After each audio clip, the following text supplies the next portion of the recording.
வணக்கம். அதிரடியின் இன்றைய பிரதான செய்திகள். முதலில் தலைப்புச் செய்திகள். இவற்றையெல்லாம் உடனடியாக மக்களின் அத்தியாவசிய தேவையாக மாற்றுங்கள். திடீரென அனுர விடுத்த உத்தரவு. சுட்டிக்காட்டப்பட்டுள்ள முக்கிய துறைகள். நாட்டில் திடீரென சுற்றி வளைக்கப்பட்ட நூற்றுக்கணக்கானோர். விசாரணையில் கைப்பற்றப்பட்ட ஆபத்தான பொருட்கள். அதிரடி காட்டிய சிஐடி மற்றும் போலீசார். 2029 முன்னர் அனுர வீட்டிற்கு செல்வார். திடீரென ஆருடம் கூறும் எதிரணி எம்பி. வெளியிடப்பட்ட மேலும் பல கருத்துக்கள். நேற்று நாட்டில் திடீரென நடுங்கிய நிலப்பரப்பு. தமிழர் பகுதியில் சம்பவம். வெளியான தகவல்.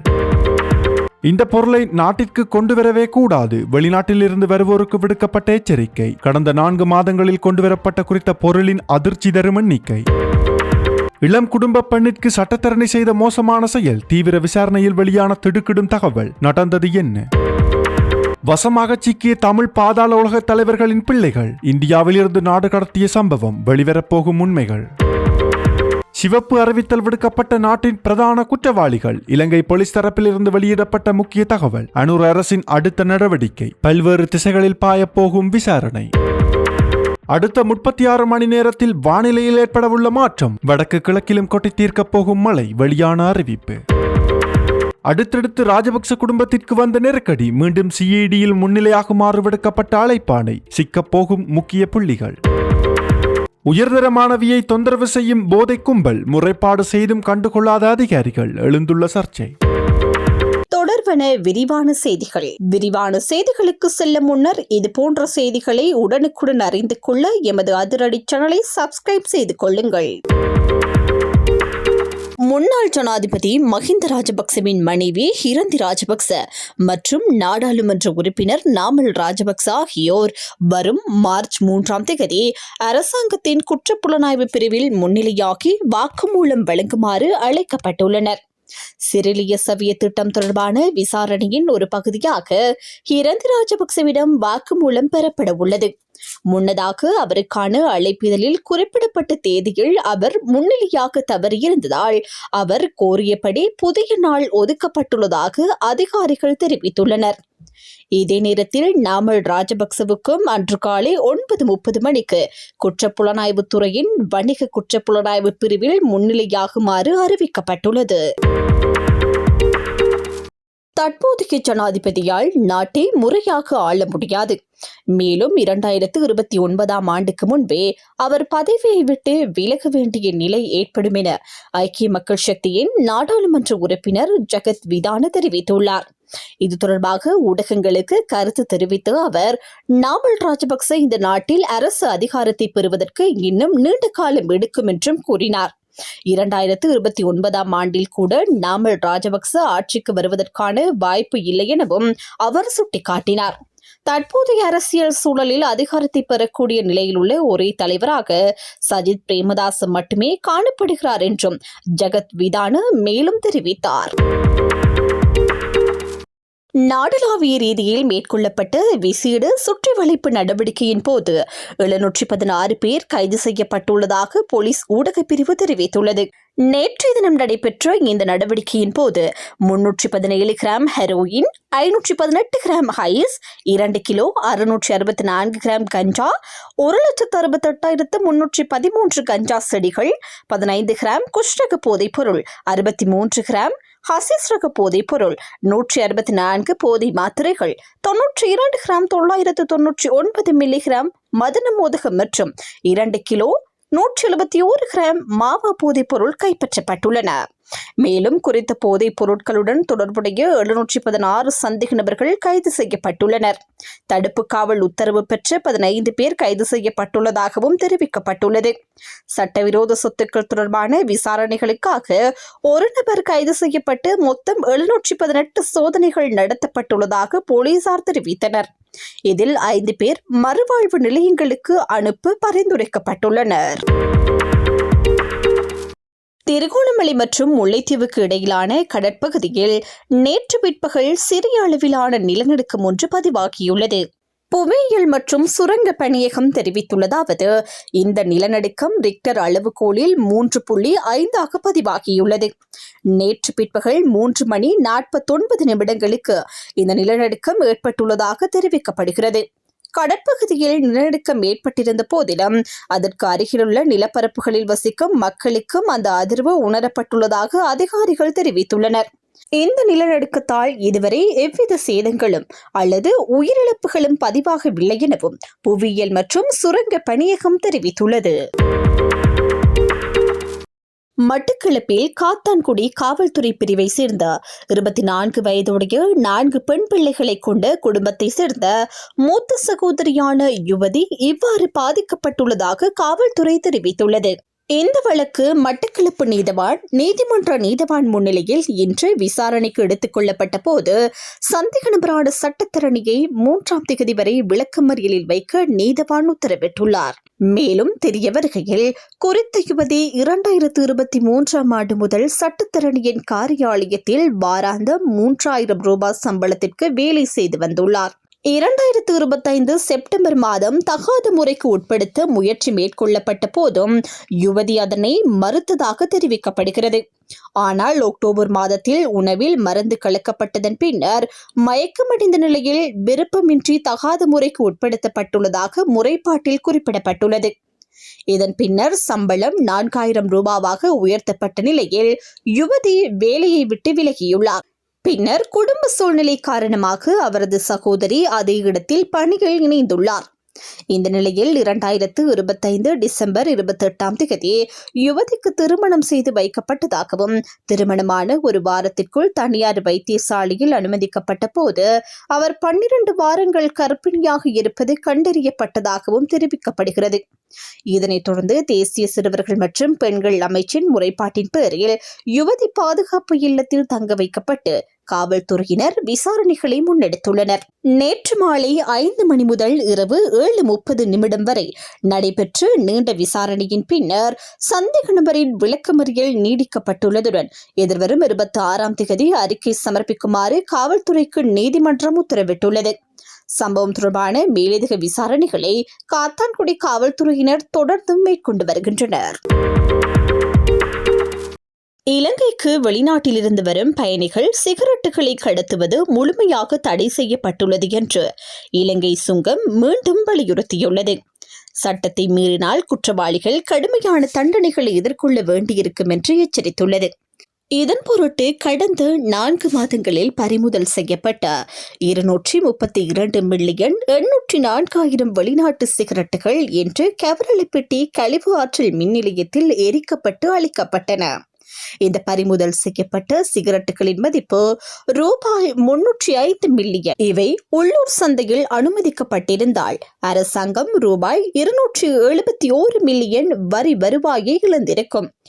நடவடிக்கையை கட்டுநாயக்க சர்வதேச விமான நிலைய பாதுகாப்பு பிரிவின் தலைவர்கள், இலங்கை சுங்க ஊடக செய்தி தொடர்பாளர் மற்றும் சுங்க பணிப்பாளர் வந்தனா புன்றியேவா ஆகிய மூத்த அதிகாரிகள் மேற்பார்வை செய்தனர். சுங்கம் அனைத்து பயணிகளுக்கும் சட்ட விதிகளுக்கு இணங்க வேண்டியிருக்கும் என்றும் தடையை மீறாதீர்கள் என்றும் கடுமையாக கேட்டுக்கொண்டுள்ளது. இலங்கையில் 15 சேவைகள் அத்தியாவசிய சேவைகள் என அறிவிக்கப்பட்டுள்ள அதிவிசேட வர்த்தமானி மீண்டும் நீடிக்கப்பட்டுள்ளது. ஜனாதிபதி அனுரகுமார் திசாநாயக்க அவர்கள் உத்தரவின் பேரில் வெளியிடப்பட்ட இந்த வர்த்தமானிக்கு ஜனாதிபதி செயலாளர் NS குமநாயக்க கையொப்பமிட்டுள்ளார்.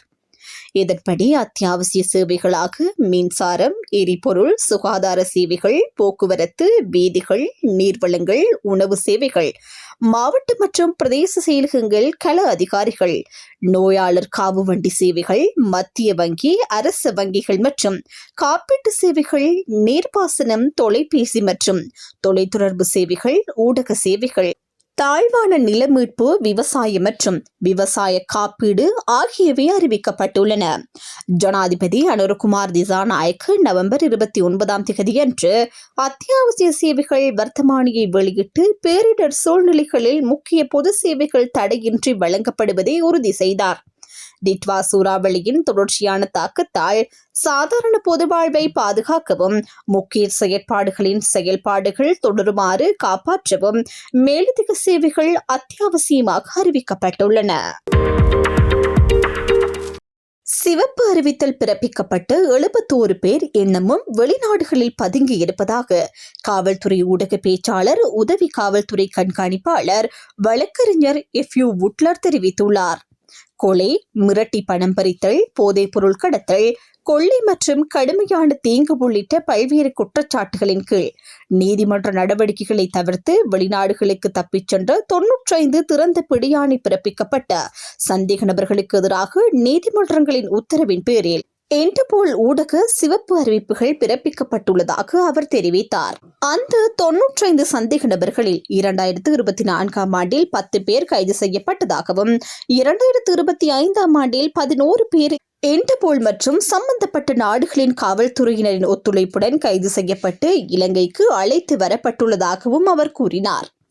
மேலும் இந்த ஆண்டு கடந்த சில நாட்களில் மேலும் 3 சந்தேக நபர்கள் நாட்டிற்கு அழைத்து வரப்பட்டுள்ளதுடன் அவர்களுக்கு எதிராக தற்போது சட்ட நடவடிக்கைகள் முன்னெடுக்கப்பட்டு வருகின்றன என்றும் அவர் தெரிவித்தார். அதேவேளை மேற்கு மற்றும் தெற்கு மாகாணங்களில் குற்றங்களை செய்து வெளிநாடுகளுக்கு தப்பிச் சென்று தங்கள் கூட்டாளிகளூடாக கொலை, மிரட்டி பணம் பறித்தல் மற்றும் போதைப் பொருள் கடத்தல் போன்ற ஒழுங்கமைக்கப்பட்ட குற்றங்களில் தொடர்ந்து ஈடுபட்டு வரும் குற்றவாளிகளுக்கு எதிராகவும் சிவப்பு அறிவிப்புகள் பிறப்பிக்கப்பட்டுள்ளதாக காவல்துறை ஊடக பேச்சாளர் கூறினார். இன்னும் கைது செய்யப்படாத மீதமுள்ள சிவப்பு அறிவிப்பு சந்தேக நபர்களை கைது செய்வதற்காக இன்டர்போல் ஊடக தீவிர நடவடிக்கைகள் தற்போது முன்னெடுக்கப்பட்டு வருகின்றன என்றும் அவர் மேலும் தெரிவித்தார். கொழும்பு தமிழ் பாதாள உலக தலைவர்கள் குடுசெல்லி மற்றும் பழனி கணேஷ் ஆகியோரின் 2 மகன்கள் இந்தியாவிலிருந்து இலங்கைக்கு நாடு கடத்தப்பட்டுள்ளனர். கொழும்பு ஊடகம் ஒன்று தெரிவித்துள்ளதாவது, பழனி ரிமோஷன் மற்றும் பழனி கனிஷ்டன் ஆகியோர் இந்தியாவில் உள்ள திருச்சி திறந்தவெளி சிறை முகாமில் தடுத்து வைக்கப்பட்டிருந்த நிலையில் இலங்கையிடம் ஒப்படைக்கப்பட்டுள்ளனர். கடந்த காலங்களில் கொட்டகேனா மற்றும் ஜெந்துப்பட்டி பகுதிகளில் இடம்பெற்ற பல கொடிய துப்பாக்கிச் சூட்டு சம்பவங்களின் பின்னணியில் முக்கிய நபர்களாக இந்த இருவரும் அடையாளம் காணப்பட்டுள்ளதாக காவல்துறை வட்டாரங்கள் தெரிவிக்கின்றன.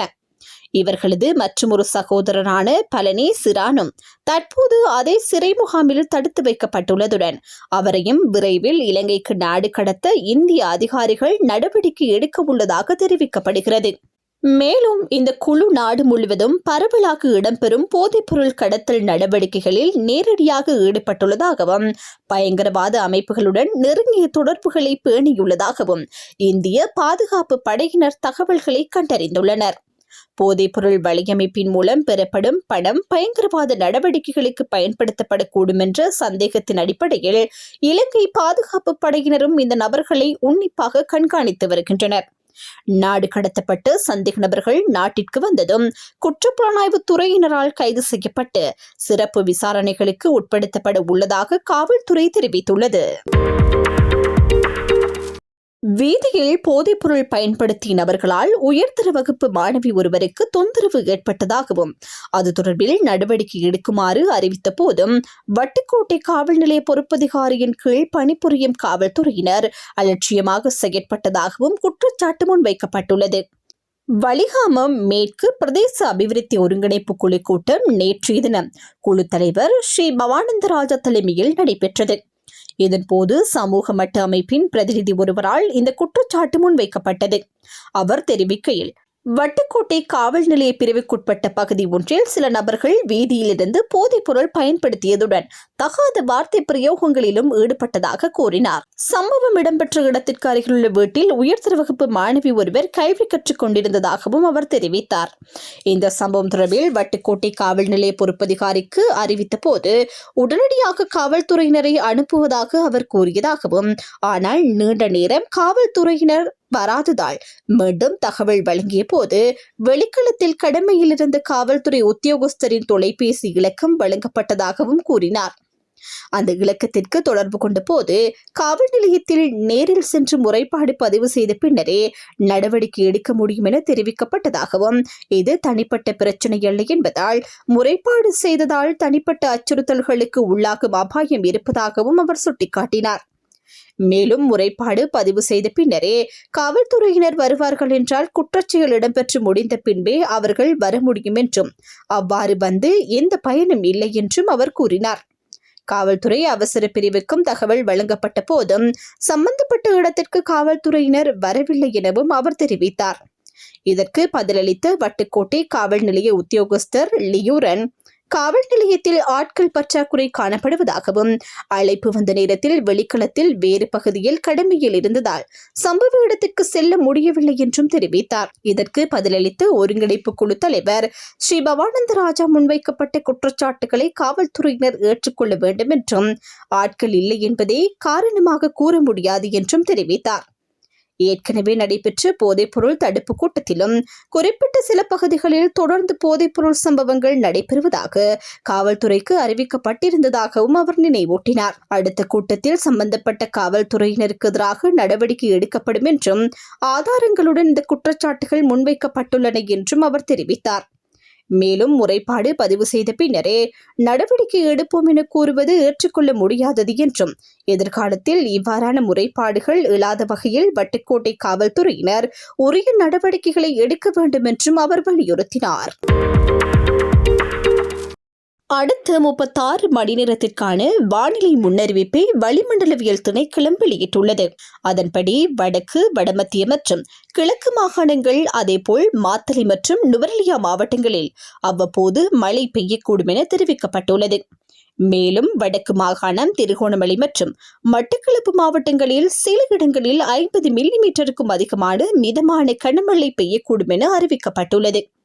ஊவா மற்றும் வடமேற்கு மாகாணங்களில் பல தடவைகள் மழை பெய்யக்கூடும் என்றும் நாட்டின் பிற பகுதிகளில் பிற்பகல் 2 மணிக்கு பின்னர் சில இடங்களில் மழை அல்லது இடியுடன் கூடிய மழை பெய்யக்கூடும் என்றும் வளிமண்டலவியல் திணைக்களம் தெரிவித்துள்ளது. இதன்போது சில பகுதிகளில் 50 மில்லிமீட்டருக்கும் அதிகமான மிதமான கனமழை பெய்யும் சாத்தியம் காணப்படுகிறது. அதேவேளை மேற்கு, சப்ரகமுவ மற்றும் மத்திய மாகாணங்கள், அதேபோல் காலி மற்றும் மாத்தறை மாவட்டங்களில் அதிகாலை நேரங்களில் மூடுபனி நிலவும் வாய்ப்பு உள்ளதாகவும் அறிவிக்கப்பட்டுள்ளது. இடியுடன் கூடிய மழையின் போது ஏற்படக்கூடிய தற்காலிக பலத்த காற்று மற்றும் மின்னல் தாக்கங்களிலிருந்து பாதுகாப்பு பெற தேவையான முன்னெச்சரிக்கை நடவடிக்கைகளை மேற்கொள்ளுமாறு வளிமண்டலவியல் திணைக்களம் பொதுமக்களை கேட்டுக்கொண்டுள்ளது. இத்துடன் அதிரடியின் இன்றைய பிரதான செய்திகள் நிறைவடைகின்றன. எமது செய்தி தொடர்பான உங்களுடைய கருத்துக்களை மறக்காமல் கமெண்டில் பதிவிடுங்கள். மேலும் இது போன்ற செய்திகளை உடனுக்குடன் அறிந்து கொள்ள எமது அதிரடி சேனலை சப்ஸ்கிரைப் செய்து கொள்ளுங்கள்.